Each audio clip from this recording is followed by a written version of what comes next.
To give us some global context to the issue and to explain the symptoms of the global turbulence, I'd like to introduce Garry Jacobs, the president of the World Academy of Art and Science. Garry?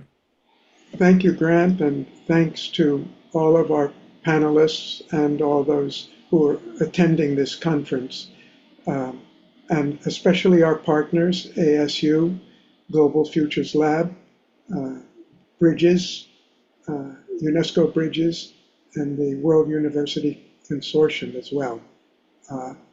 It really means a lot to us that we're able to come together from different perspectives and address these issues which are so deeply concerned to all of us. I'm going to ask for your tolerance for me during this meeting, because we had our first meeting in Baku, it's more than a month ago, and I've still not recovered my voice since then. And I've been preoccupied the last 2 weeks of what I can do to be able to speak fully today. You'll see it fades out, and I have a little makeshift support to helping me on that, which I'll tell you. But I think we're all aware and feeling the turbulence in a very tangible way in different aspects of our life. And even if we aren't feeling it personally, we can't miss it because it's reflected in the media and the events that are taking place all over the world on a day-to-day basis. We already, in a sense, know or think we know what needs to be done. I mean, after all, in 2015, 193 countries, for the first time in history, got together and looked at the global challenges and came up with a comprehensive integrated plan, which we all are familiar with, whether we call it Agenda 2030 or the 17 SDGs, and in an unprecedented way the countries committed that this is what we're going to do. These are the goals, and these are 169 targets, and so many other things. And yet, as we're all aware, 10 years after that historic event, we're very far from where we should be at this stage, and a lot of people are disillusioned and giving up hope. We already had a very detailed set of solutions.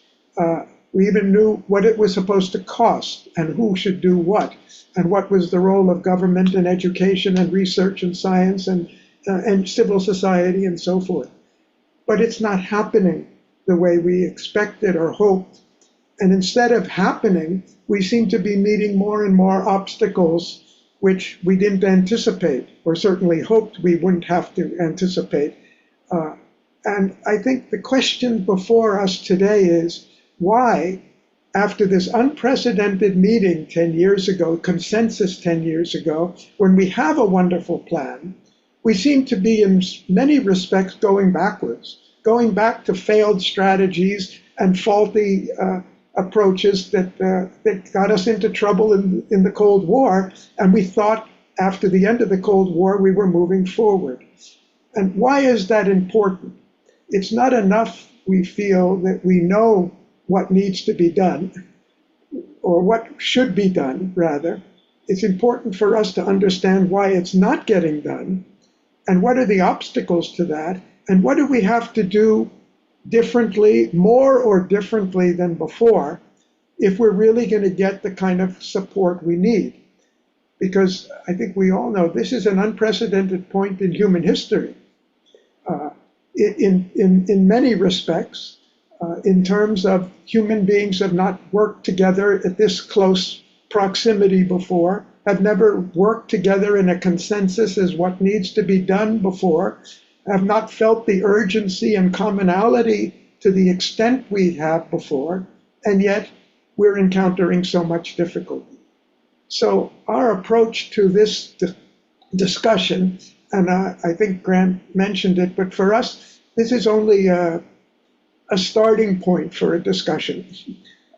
What we'd like to do is put out on the table the issues of which we're aware, the questions that need to be answered, the solutions, meaning not just the solutions for how do we address global warming, but how do we address the society that's not addressing global warming and get the kind of level of support we need, commitment we need, urgency we need, not to be raising military spending at a time when we should be doing so many other things. So we're really trying to say, yes, we have a list, a number of lists, and ASU has been pioneering a list of high priority areas we should be working on, but all of this fits in a wider context. What do we need to do to mobilize global society and build the consensus we need in order to do what we've already agreed to do in the past? So we're going to look at this briefly in a very short overview, just to put the picture on the table. One, about what is really the context today, how we would describe the global evolutionary context today and what makes it different and unique in history, at least in degree, if not in type. Secondly, what do we mean by turbulence? What do we mean? What are the symptoms or characteristics that we associate with this turbulence, which is not limited to a war somewhere or a natural catastrophe somewhere or economic difficulty somewhere, but kind of characterizes the whole situation of global society today. Then we want to look at the contours of how the world is changing today. Very briefly, we're going to share thoughts from earlier discussions just to put it on the table. And we really want to open this for discussion. Once we get out a picture, kind of a sketch, we'd want to open it and welcome contributions from all of you, either orally or in chat, or at an extended session or beyond this, because for the Academy and our partners, we want to take this. This is only the beginning of a much longer enterprise. And then we'd like to talk about the root causes of the turbulence. And we emphasize the root causes because as long as we're dealing with the symptoms, we know a lot of them, it's in the media every day, but as long as we're dealing just with the symptoms, it's not very likely that we're going to really be able to handle the situation we're in unless we understand the situation itself, not just what we should do, but why we're not doing it there. And then, of course, the most important thing are solutions. And by solutions, we mean to the turbulence itself. We don't expect to give full consideration to any of these 5 areas in this discussion. We hope to raise a lot of questions and stimulate a lot of thoughts by our interaction and invite you and other organizations and networks to join with us, because this is something that we need the collaboration from all over the world. It's not enough we have some understanding. We've got to get some partnerships and collaboration to make it happen. So with that, I'd now like to ask Vasugi, my assistant, to play a 6-minute video, which is excerpts of my opening talk at the first meeting we did in Baku last month. It was a 1-day program, which is what we were hoping to do at the ASU as well. But we're happy to be starting with this, just to give an overview and then open it up to some brief discussion on the first issue, which is our context, the global context we're in. Our role as a World Academy, as a transnational organization, is to think about this from the world's point of view. Our responsibility is to think on behalf of humanity and see what our choices are, what our options are, and what is the possible way we can convert this very turbulent transition into a transformation that leads to something better. But what is this period we're in, and what's going on, and why is it so disturbing? We're transitions of turbulence. The turbulence today is unprecedented because it's covering the whole world. And it's covering all dimensions of life. We need to understand the sources of that turbulence, because without understanding it, we won't understand how to deal with it. My premise in saying this is, without reducing the turbulence, we cannot effect a smooth, beneficial transition to the world. That's the context first. So turbulence is happening, and you won't see anybody blamed for this. This is a general phenomenon for humanity. So we're looking at it from the global point of view. The speed of social change is absolutely unprecedented in history. Doesn't compare with any other speed, and the scope of it and the impact it's having on society is unprecedented. The speed of technological innovation and dissemination, which is only a small part of this whole thing, though we rightly give it and recognize its great importance. We've got an acceleration of communications that suddenly brought the whole world together in an unprecedented way. We've never been like this. We've never been connected, communicating with each other, both positively to understand each other, but negatively to say, why are they disagreeing with me and why are they so different than I am? The increasing intercultural contact, which potentially can be very beneficial, but we also know it can be very disturbing and very much generating of tensions. And we've never had a period in which social values are moving at such an accelerated rate. And then, of course, we have the environmental pressures which speak for themselves. It's also unprecedented. Humanity has never faced the challenge of challenging the planet and being challenged by all of the consequences of its actions at a global level. What are the symptoms or the outcomes of this turbulence? We see an increasing autonomy of the global financial markets. Money is getting divorced from economic development. It's getting divorced from human welfare. It's getting freed from the limitations of nation states. So we can't just point to one nation and say they're doing something. The money power and the corporate power is now, and the financial market power is liberated from even the nation state. It operates at the global level. We see the increasing pace of migration for all of the sources of insecurity. These are the outcomes of these turbulence. We see a shift to autocracy, plutocracy, and oligarchy. We see the retreat to competitive nationalism and competitive security paradigm going backwards 30 years, where we thought we knew which direction we're going in, because our current system and our multinational institutions is not able to handle the transition. We don't know how to handle it. We don't have the leadership. We really see we don't have leadership today. There's nobody standing up and talking for the world. It's every man for himself. We've lost the vision. We've lost the leadership. And of course, the fake news, where we're looking for answers and we're willing to believe any story that we hear because people are desperate and don't find that all we have learned is giving us the answer. So there must be a conspiracy somewhere, or there's a conspiracy everywhere that we have to address. And then the result is the distrust in all our institutions.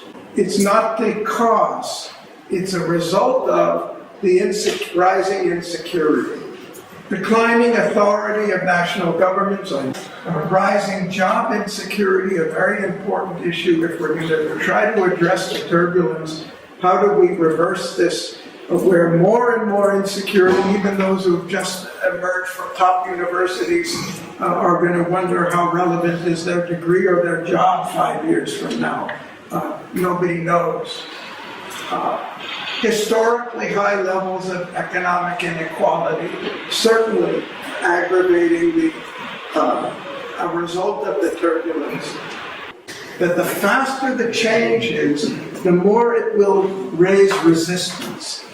So the turbulence comes not only because we're trying to move fast, but because everybody in every area where we're not ready to move, it creates resistance.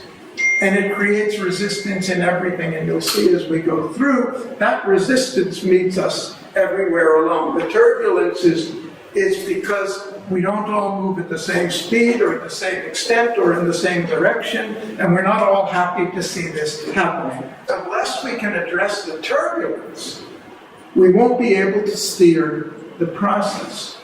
And that turbulence, it turns out, has everything to do with human security. Because what we're saying, what the UN has been saying on human security is, if we want to move forward progressively, we have to start by creating a sense of security for people all around the world, in all areas. When we come to talking about solutions, is essential if we hope to reduce the turbulence to the point where we can talk to each other calmly, think together collectively, and not be starting new wars with each other, which is happening now all the time. Thank you. That was just brief excerpts from a very stimulating discussion we had in Baku about 5 weeks ago, 6 weeks ago, just to highlight some of the area. Now, before we go on, what we want to go on in the next session is we want to talk about those root causes, sources, deep drivers of it, and then eventually, before the end of our meeting, talk about what can we do about it. Eden Mamut would like to say something. So once again, thank you for this very comprehensive and at the same time very deep, let's say, synthesis of the roots and causes.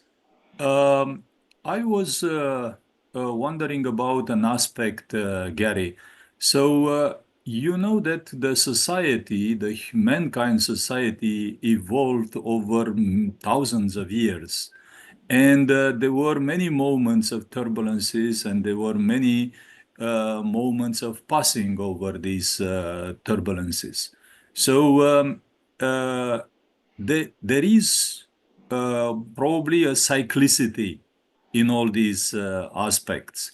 Some parts of this cyclicity are from an objective point of view, because there are factors that are beyond. And some of them are related, let's say, to the specific conditions of mankind evolution. So from your point of view, how you would, how can I say, split these two types of factors?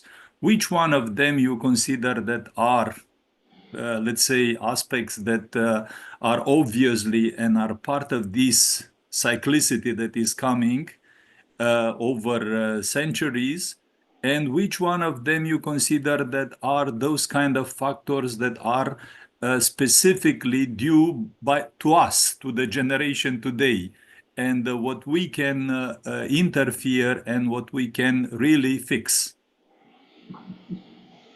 Well, I'll be very brief in my answer because I'd like to get more discussion than, but you've raised very good, very important questions, Eden, so I'll try to give you a very short answer here. I think you're absolutely right about the cycles, but it might be, I would prefer to look at and think of it as spirals, because though we come to periods that are up and down, we're never in the same place as we were before. And humanity is not in the same place that it ever was before. We've not just come around full circle, but we've come through periods before where we did make a breakthrough, where we did see extraordinary progress at different rates and degrees and extents, in different reaches and scope, but never at this intensity, never at this speed, never at this magnitude. And as I said, the defining thing for us, which is symbolized by the Agenda 2030, is we're all in this together now. We can't do it.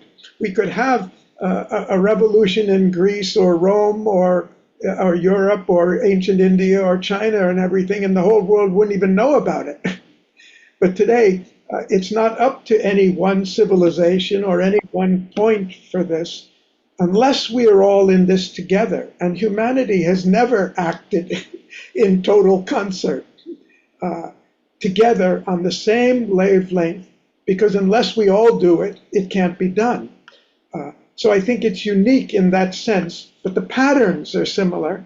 And I just end by one further thing. I think the resistance is also similar. If you look at any of these periods of turbulence before, it not only came through great forward advances, may have been the Industrial Revolution, technology, or the discovery of the New World and travel and whatever it is, but at the same time, it always meets with resistance from the vested interests or entrenched forces, or simply those who are not ready to go further. That pattern we can see. And how and that's often been overcome only by wars and revolutions, and sometimes taking a long time, sometimes taking centuries or decades to do. So I think we can learn something from your comment about the patterns. The difference today is, no, the world never gathered together and said, now we're trying to evolve consciously together and transform global society. And how do we do it? It's never been, there's never been an effort at this time. So we need to understand something that maybe we haven't understood up until now, and learn from it and apply it. And that's our goal. Thank you for a very good question. Garry, we have a question from Jonathan Granoff, who's raised his hand. He's made a comment in the chat bar. There is no cycle after the use of nuclear weapons.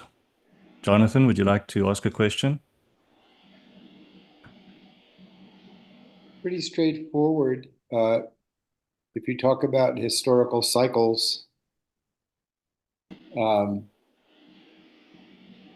in this age, we're the first generation that could actually become the last generation.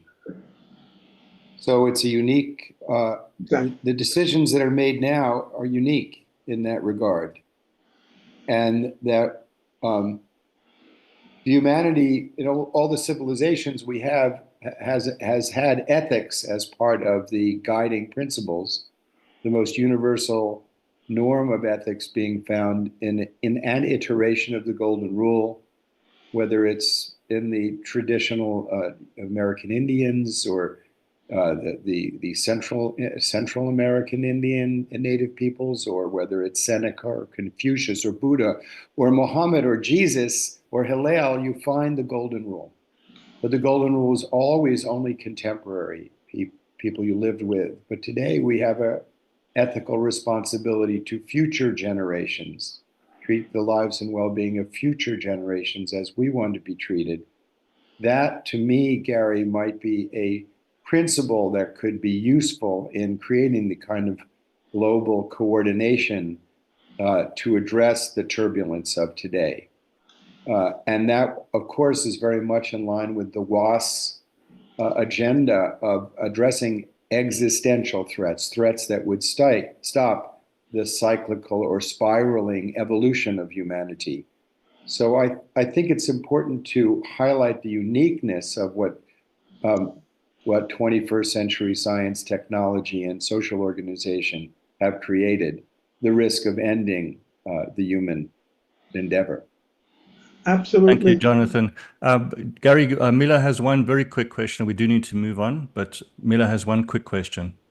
Thank you so much. I'm really impressed with the way we have framed this, not only diagnosing what's going on in the world, inside out, as Iveta pointed out, that all of our systems, inner and outer, are in disturbance, as well as the way Peter was talking about understanding connectivities as central to everything. I just wanted to give a comment and also ask how you understand, and if you see these two particular trends that I see in anticipation and future making as the very trends that are actually causing this turbulence, as if between two waves that are clashing.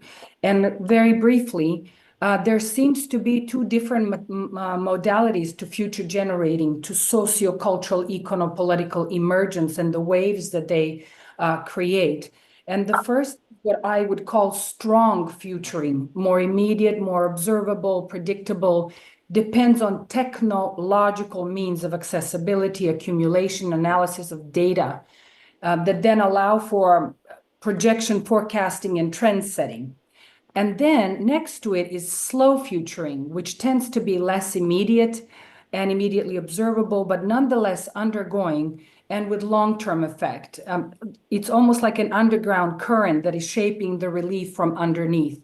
It is apparent that there is no direct dichotomy. It's strong and slow, not strong and weak, and so on. So a little paradox there, but the point is that you would notice that one and the former might be associated with the established power structures and more formal, the other less formal and more grassrooted. You could also identify them as difference between two generations. This is the elderly or the middle class or the establishment, and the other one might be the youth and the might from the margins. What I call the might from the margins is the wisdom from the margins. So we might have two long waves of different nature that are clashing and causing this turbulence. For the big questions that we need to ask for our own future making, for both diagnosing and solution proposal, I would like to ask Peter and Iveta if she can also participate in this. How do you see, if you see this somewhat academic distinction useful for understanding how to deal with these waves and what it would take to balance them? And I think the key just might be trust frequency, but it would be nice if I could hear from you. 1 minute reply, just so that we don't leave it there, because a very important insight that Mila has. Only thing is, I would think that it's not really two. It could be 10 or 20 or 100, because society is at so many different levels of evolution, in different segments, in different groups, in different and all. I think there's a value in recognizing these two polarities, but I think it's much more complex than that. Society is very heterogeneous and multi-layered all over, in all societies, and it doesn't normally move at a single pace in a single direction. And so I think you focused on one way of describing the sources of the tension, but I think it's more complex than that, that's all.